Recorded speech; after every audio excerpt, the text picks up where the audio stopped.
It's an ML Sports Take brought to you by our good friends at Rosie's Corner and CNY Golf Shop and Range. Please like this video and subscribe to my channel. I haven't been overly excited about the college football playoff of the 12 teams. You know, everybody was in such a rush to go to 12 teams from 4, right? Well, this year it happens to work. There's more chaos. There's more teams. There's no dominant club. Look at Oregon. They got a bad draw. They're already out against Ohio State. There's no dominant club. This is an Alabama Saban, Clemson Dabo, Georgia Kirby Smart when they're at the peak of their powers.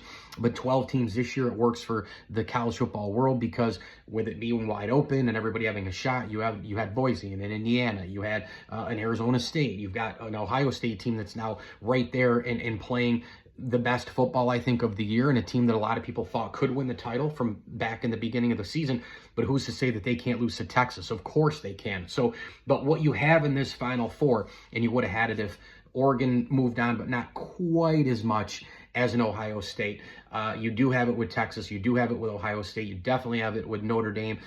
Georgia, if they had advanced, you definitely would have had it with them as well. But the historical part is more tilted towards Notre Dame and the big brand. You have 4 enormous brands in the Final Four, which I think is what the college football playoff was hoping, right? You get the Cinderellas, you get them in. It's fun. It's neat. It's kind of like, you know, a Sweet 16, you know, a couple of mid-majors making it in the big bracket for March Madness. But then when you get to the Final Four, where are your big brands? Where is Ohio State? Where is Texas? Where is Notre Dame? Where is Penn State? Well, they're in the Final Four right now.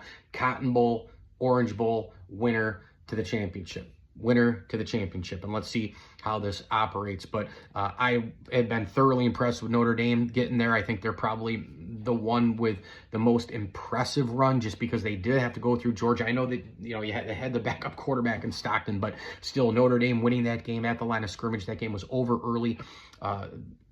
They controlled pace, they controlled tempo, they controlled line of scrimmage, especially defensively, and they get the big punt return and all the rest. You know, I thought the back end of the second quarter, early third, I mean, that was really where a big chunk of this game was won in terms of Notre Dame and momentum and all the rest.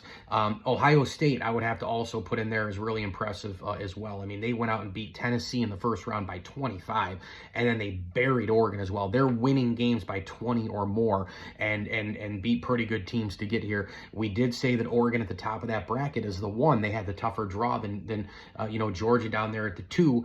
They're both out right now, but perhaps Oregon deserved a better draw, even though Notre Dame would have given them obviously a fight, which we saw against Georgia. But, you know, again, Oregon probably a better team than Georgia, probably deserved a better draw in this bracket. Either way, 4 enormous brands are in the Final Four. It's the Orange Bowl, Penn State, Notre Dame, and the Cotton Bowl Classic with Texas and Ohio State in the college football playoff, which feels like it's been playing